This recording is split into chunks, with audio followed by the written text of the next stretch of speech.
할렐루야. 작년에는 우리 믿음의 아주 기본을 세우기 위해서 연초에 주기도를 가지고 이렇게 기도하라 하는 말씀 시리즈를 했고요. 그 다음에 우리의 생활에 아주 기본이 되는 십계명 말씀을 가지고 이렇게 살라라는 말씀을 전했습니다. 그리고는 오늘 이 시대에 우리가 꼭 필요한 게 뭔가? 복음을 전해야 되고 또 복음 우리가 바로 들어야 되겠기 때문에 이 복음에 대한 말씀을 전하면서 주로 로마서를 가지고 말씀을 전해드렸습니다. 금년 들어오면서 역시 우리 신앙생활에 아주 기본이 되면서 중요한 것들을 다루려고 생각을 하는데, 지난번 주기도 그리고 십계명에 이어서 또 우리 신앙에 가장 중요한 게 뭔가? 사도신경이죠. 그래서 나는 믿습니다. 뭘 믿는지 그 믿음의 내용에 대한 이야기를 하면서부터 이제 금년 말씀을 전하려고 생각을 합니다. 그래서 사도신경을 하고 그 다음에 히브리서를 통해서 구약과 신약을 같이 이야기를 해보고 또 시간 나는 대로 갈라디아서를 통해서 복음에 대한 말씀을 다시 한번 확증하는 그런 시간을 금년에 가지려고 이렇게 계획을 하고 있습니다. 신앙 고백, 우리가 믿는 바를 고백하는 건데 성경 안에도 신앙 고백이 많이 나와요. 나다나엘이 예수를 만나자마자 고백하는 내용이 있고요. 또 베드로의 신앙 고백은 너무나 유명하죠. 마르다의 고백도 있고 부활하신 주님을 만난 다음에 도마가 하는 고백도 있고 또 예수님이 십자가에서 못 박혀 돌아가실 때에 그 로마의 백부장이 십자가에서 돌아가시는 예수님을 보고 하는 고백도 성경에 나와 있습니다. 예수님은 다른 사람들의 고백도 물론 중요하지만 제자들에게 너는 어떻게 고백하는가? 너는 어떻게 무엇이라고 나를 알고 있는가? 이렇게 개별적으로 질문을 하신 적이 있어요. 그래서 다른 사람의 고백도 우리가 물론 참고는 해야 되겠습니다만은 우리가 개별적으로 무엇을 주님에 대해서, 하나님에 대해서, 성령님에 대해서 고백할 것인지 하는 생각을 해봐야 됩니다. 그래서 우리가 바른 고백을 해야 되고 입으로만 고백하는 것이 아니고 그 고백에 걸맞는 삶을 살아야 됩니다. 그래서 우리의 고백과 우리의 삶이 일치할 때 하나님이 우리에게 원하시는 역사가 우리의 삶에 일어나게 되는 거죠. 로마서 10장 9절 10절에도 이렇게 얘기했습니다. 내가 만일 너의 입으로 예수를 주로 시인하며 또 하나님께서 그를 죽은 자 가운데서 살리신 것을 내 마음에 믿으면 구원을 받으리라. 사람이 마음으로 믿어 의에 이르고 입으로 시인하여 구원에 이르느니라. 이 말씀 자체가 너무나 구조적이에요. 입으로 그리고 마음으로 그리고 마음으로 입으로 이렇게 강조해서 대칭을 이루면서 나오는데 그 입으로 시인하고 마음으로 믿은 결과 의롭게 되고 구원을 얻게 된다는 거예요. 기독교 신앙에서 가장 중요한 것은 의로워지는 거예요. 그리고 구원받는 거예요.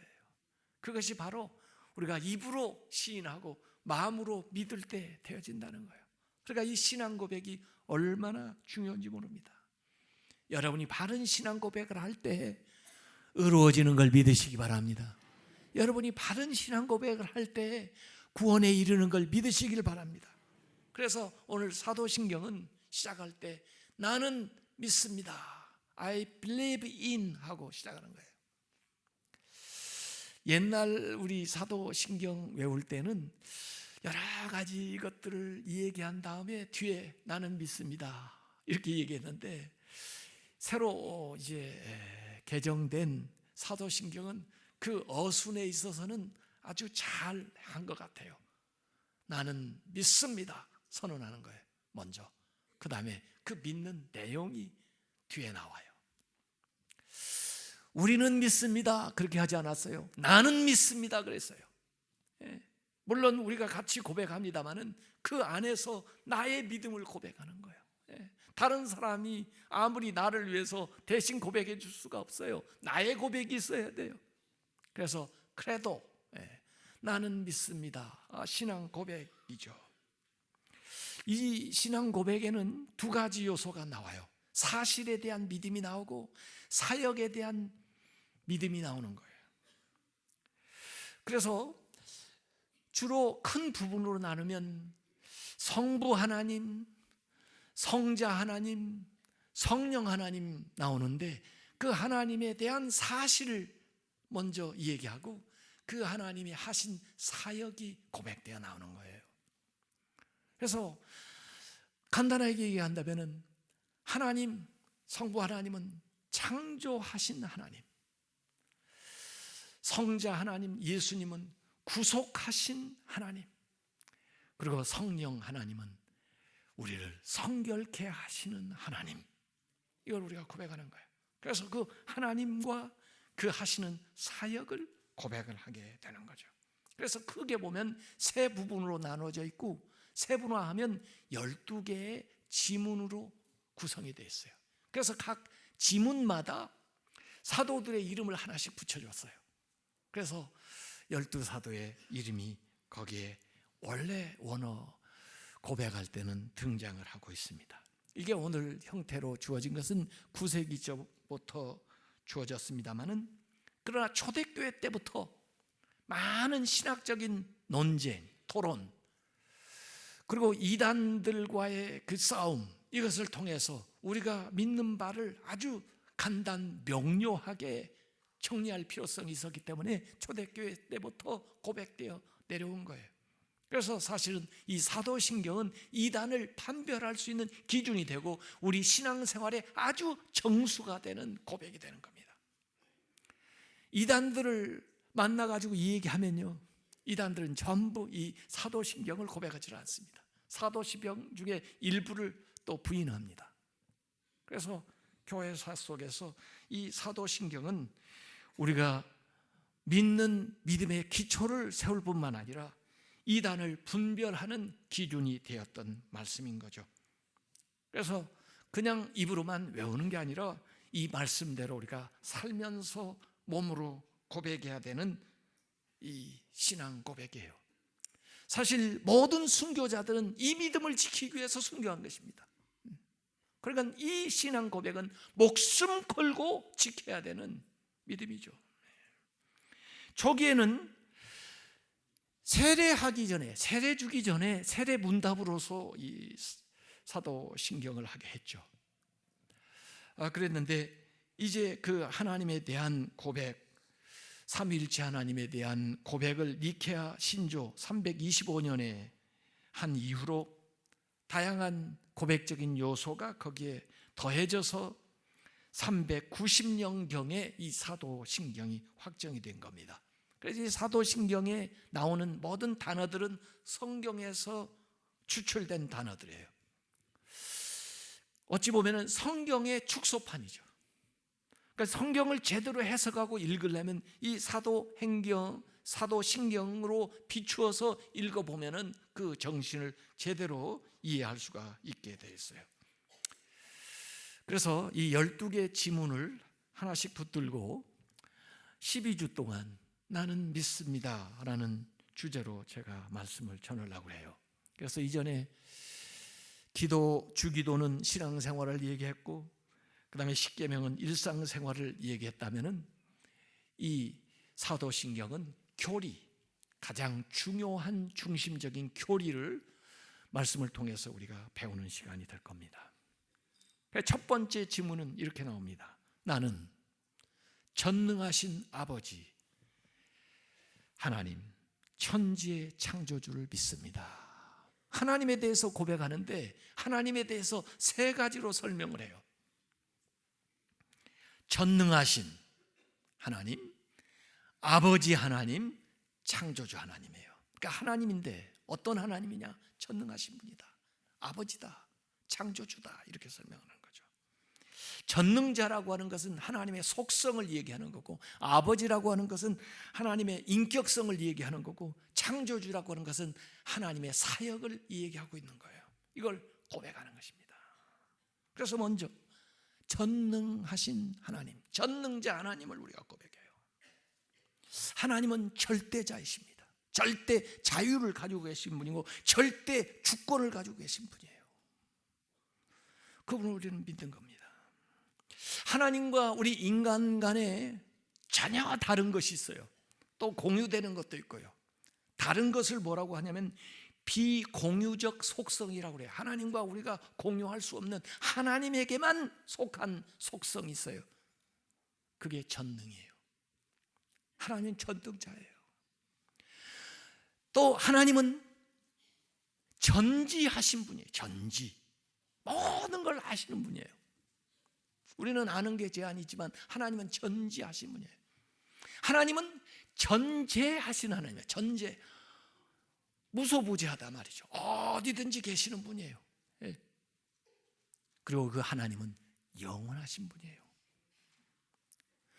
우리에게 없는 속성이에요. 우리는 시간 속에 살기 때문에 영원할 수가 없어요. 그럼 하나님은 전능하시고 전지하시고 전제하시고 영원하신 하나님이에요. 하나님에게만 있는 속성이에요.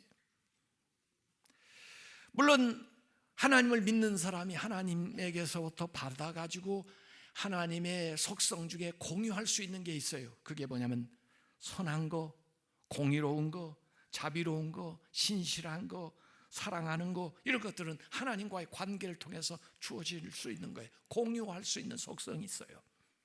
그러나 하나님께는 비공유적인 속성, 하나님에게만 속한 것들이 있다 이거예요. 그 중에 중요한 거예요. 전능하신 하나님이에요. 하나님께서 아브라함을 찾아오셔가지고 아브라함에게 하나님을 소개하는 대목이 나와요. 창세기 17장 1절에 아브라함이 99세 때 여호와께서 아브라함에게 나타나서 그에게 이르시되 뭐라고 하세요? 나는 전능한 하나님이라. 너는 내 앞에서 행하여 완전하라. 하나님 자신을 소개하시는데 나는 전능한 하나님이야. 전능하다는 거 못할 게 없다는 겁니다. 불가능한 게 없다는 거예요. 하나님께서 천사를 통해서 마리아에게 찾아오셔가지고 수태고지를 할 때 누가복음 1장 37절에 마리아가 이해를 하지 못하고 경험해서 알 수가 없으니까 한마디로 이렇게 말씀하십니다. 대저 하나님의 모든 말씀은 능하지 못하심이 없느니라. 전능하다는 거예요. 그래서 아브라함도 100세에 아들을 낳았고 동정녀 마리아도 아들을 낳았어요. 전능하신 하나님의 능력을 경험하는 겁니다. 구원, 인간이 구원받을 수 있는 게 얼마나 어려운가. 마치 부자가 구원받는 것은 낙타가 바늘귀로 들어가는 것과 것처럼 어렵다 하니까 누가 그러면 구원을 받을 수 있을까 할 때 예수님께서 마태복음 19장 26절에 이런 말씀하셨습니다. 그들 둘러보시면서 이르시되 사람으로는 할 수 없으나 누구로는 할 수 있어요? 하나님으로는 다 하실 수 있느니라. 구원도 하나님의 영역이에요. 사람이 아무리 애를 써도 구원받을 수 없습니다. 그러나 하나님은 하실 수가 있습니다. 하나님을 믿으면 할 수가 있습니다. 우리가 믿는 하나님은 전능하신 하나님인 걸 믿으시길 바랍니다. 우리가 찬양하는 하나님은 전능자 하나님이에요. 스바냐 3장 17절에 너의 하나님 여호와가 너의 가운데 계시니 그는 구원을 베푸실 누구예요? 전능자이시라. 전능자 하나님이에요. 그가 너로 말미암아 기쁨을 이기지 못하시며 너를 잠잠히 사랑하시며 너로 말미암아 즐거이 부르며 기뻐하시리라 하리라. 능치 못하실 일이 없으신 하나님을 찬양합니다. CCM 찬양에 보면 그런 찬양 나와요. 전능하신 나의 주 하나님은 능치 못하실 일 전혀 없네. 우리의 모든 간구도, 우리의 모든 생각도, 우리의 모든 꿈과 모든 소망도 전능하신 나의 주 하나님은 우리의 모든 괴로움 바꿀 수 있네. 불가능한 일 행하시고 죽은 자를 일으키시니 그를 이길 자 아무도 없네. 주의 말씀을 의지하여 깊은 곳에 금을 던져 오늘 그가 놀라운 일을 이루시는 것을 보라. 주의 말씀을 의지하여 믿음으로 금을 던져 믿는 자에게 능치 못함 없네. 그래서 바울은 빌립보서 4장 13절에 내게 능력 주시는 자 안에서, 전능하신 하나님 안에서 내가 모든 것을 할 수 있느니라. 전능하신 하나님의 능력을 힘입어 하루하루 승리하는 생활 하시기 바랍니다. 제가 해가 바뀌면 성경을 바꾸거든요. 작년도 성경을 쭉 읽으면서 어느 부분을 못 읽었나 연말에 마지막 주간에 살펴보니까 예레미야서를 못 읽었더군요. 그래서 한 이틀 동안에 예레미야서를 한꺼번에 읽고 제가 새 성경에 이제 들어왔는데, 이 예레미야서를 읽어보니까 말이에요, 예레미야가 아주 통탄해하는, 예레미야가 아주 슬퍼하는 그런 마음이 다가와요.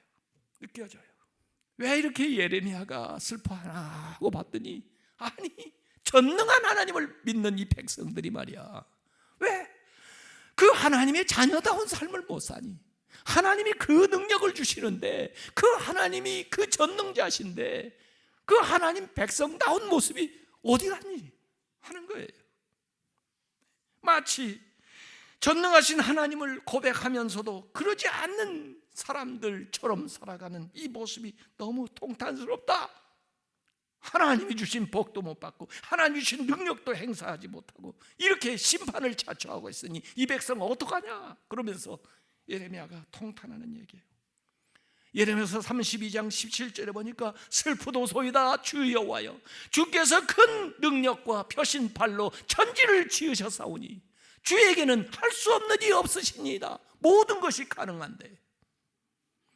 예레미야서 32장 27절에 하나님께서도 말씀하는 거예요. 나는 여호와여 모든 육체의 하나님이라 내게 할 수 없는 일이 있겠는가 하고 물어보는 거예요.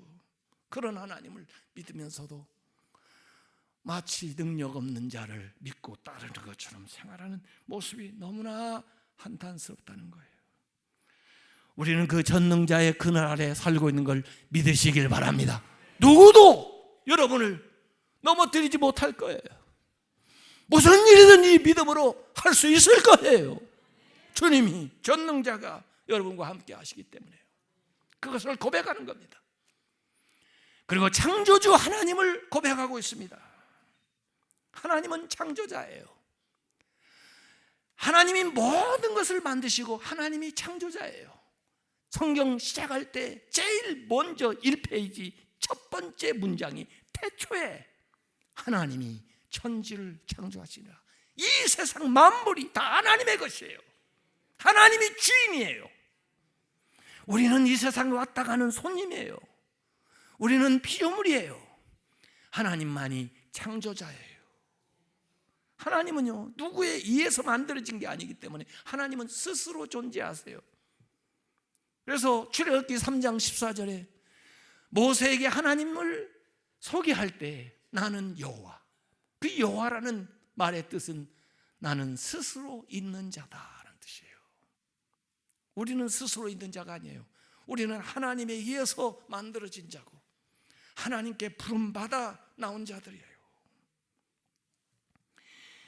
하나님께서 태초에 천지를 만들었다. 천지라고 하는 것은 하늘과 땅만을 의미하는 것이 아니고 보이는 모든 물질 세계와 보이지 않는 모든 세계를 하나님께서 만드셨다는 거예요.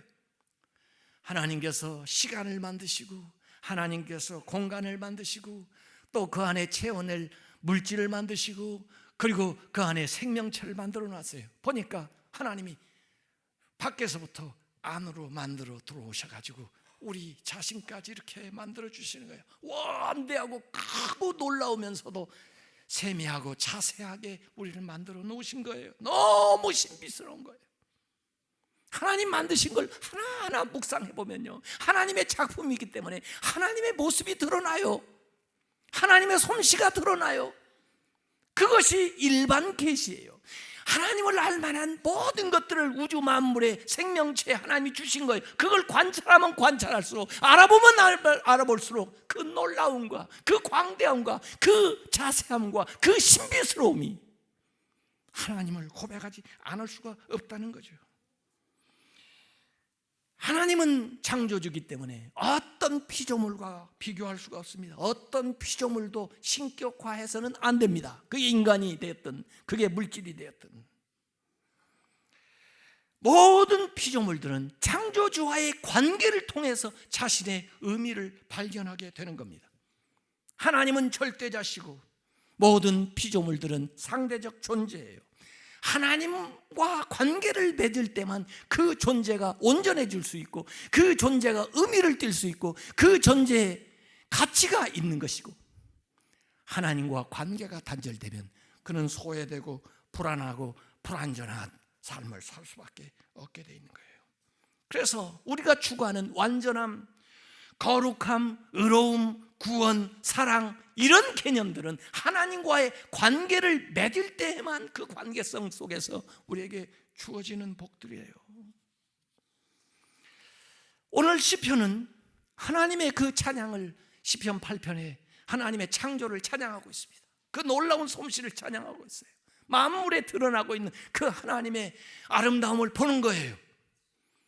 그런데 그 가운데서 인간을 으뜸으로 만드시고 하나님보다 좀 낮게, 그래서 하나님보다는 못하지만은 이 우주 만물을 다스리고 책임지고 인도하는 그런 존재로 인간이 무엇이길래 이렇게 만들어 놓으셨습니까? 하나님께 감사하는 거예요.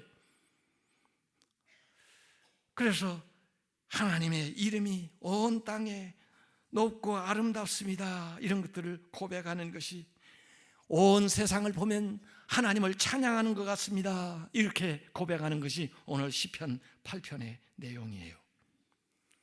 우리는 피조물입니다.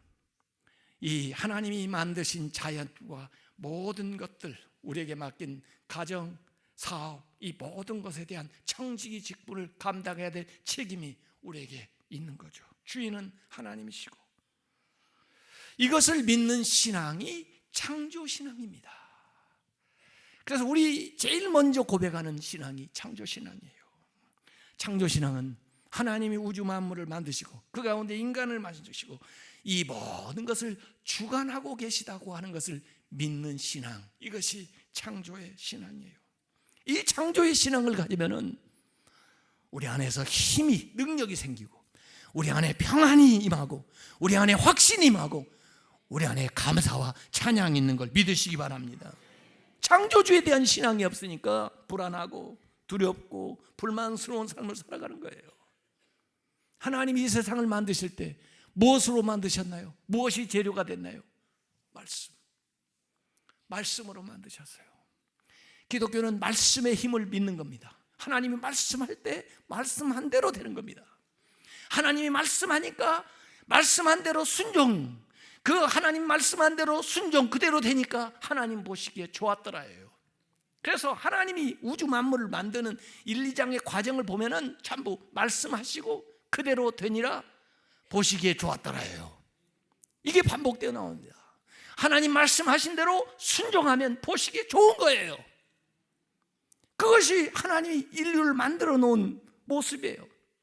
그런데 그게 어그러진 첫 번째 사건이, 하나님은 말씀하셨는데 말씀한 대로 하지 않아요. 아담이 그대로 하지 않아요. 그러니까 안 좋은 결과가 생긴 겁니다. 악이 들어오는 거예요. 보시기에 좋지 않은 일이 발생하게 되는 겁니다. 하나님 말씀에 순종하면 좋은 일이 발생하지만 하나님 말씀에 불순종하면 좋지 않은 일이 생기는 거예요. 하나님 말씀에 순종하면 하나님의 의가 이루어지지만 하나님 말씀에 불순종하면 죄가 들어오는 거예요. 말씀에 순종하시기 바랍니다.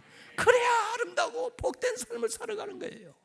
우리 인생의 아름다움이 뭡니까? 우리의 행복이 무엇입니까? 하나님의 말씀을 순종할 때 우리에게 임하는 것이 복이에요. 성경은 이 말씀의 힘에 대해서 이 얘기를 하고 있습니다. 금년에도 축복하는 말을 하시기 바랍니다.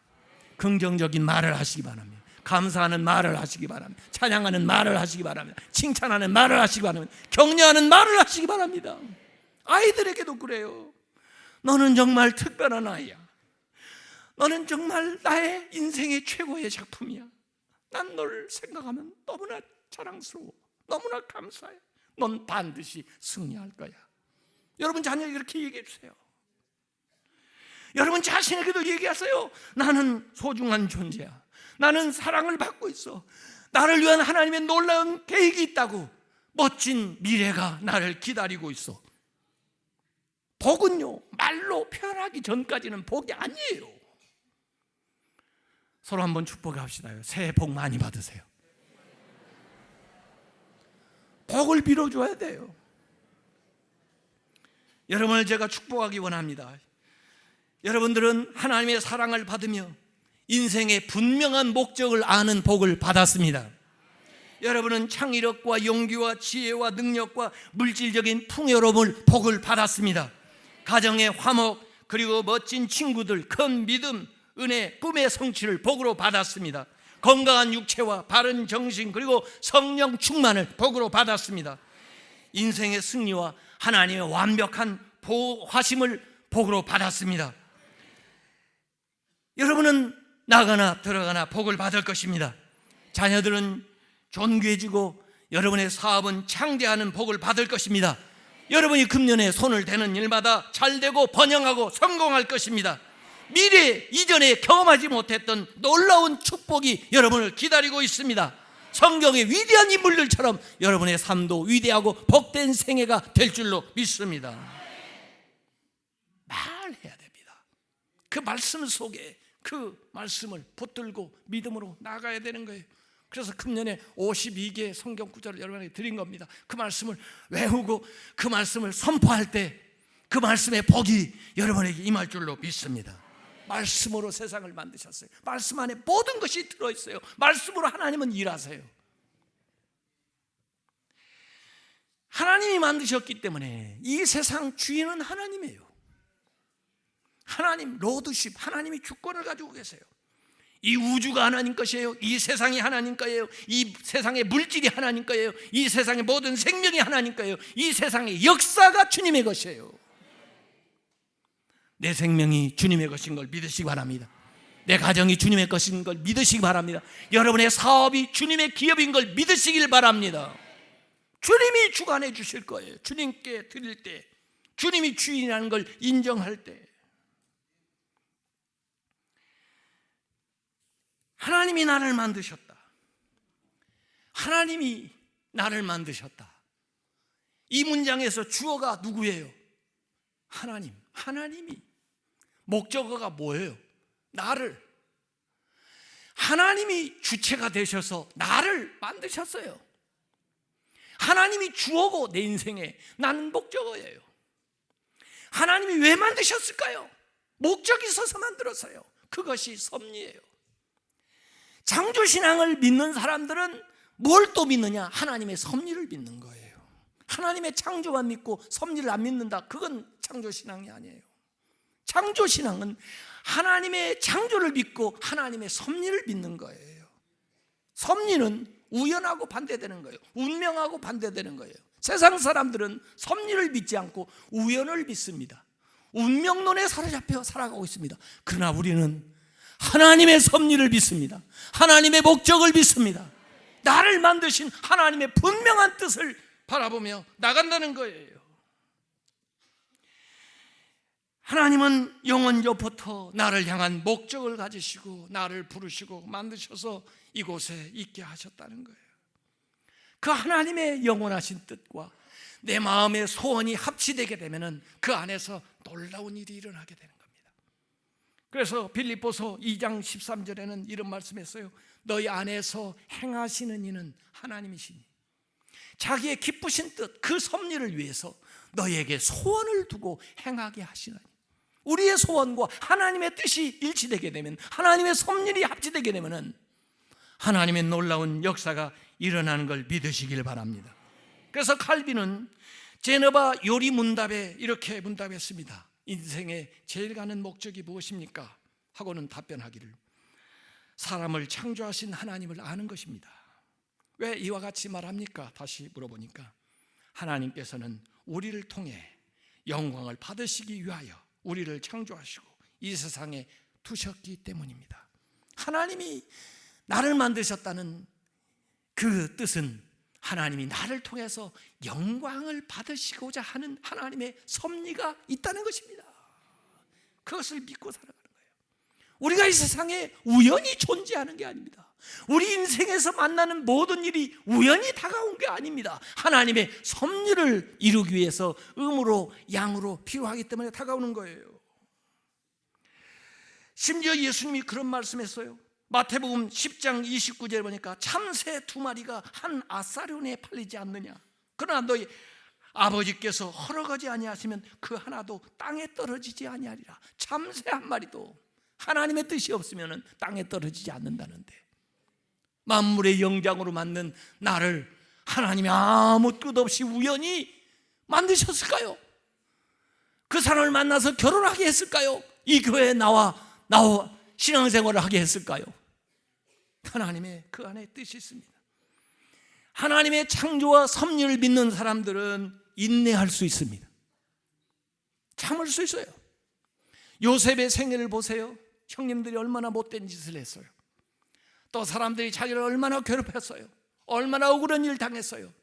그 사람들이 잘못한 일도 있지만 그 잘못한 일만 보고 인생을 살았으면 한탄하면서 인생을 허비했을 거예요. 그러나 잘못한 일도 봤지만은 하나님의 섭리를 본 것을 믿으시기 바랍니다. 하나님의 섭리가 작동하는 것을 믿었던 것을 이 요셉에게서 우리가 발견을 해야 돼요. 그래서 나중에 창세기 45장 8절에 보니까 그 못된 짓 했던 형님들한테 얘기하는 겁니다. 그런즉 나를 이리로 보낸 이는 당신들이 아니오. 당신의 못된 짓만 내가 기억하고 산 게 아니라 하나님이시라. 하나님의 섭리라요. 하나님이 나를 바로에게 아버지로 삼으시고 그 온 집의 주로 삼으시며 애굽 온 땅의 통치자로 삼으셨나이다. 요셉은 하나님의 섭리를 봤어요. 그렇기 때문에 어려운 중에도 인내할 수가 있었어요. 하나님의 섭리를 믿는 사람은 인내할 수 있어요.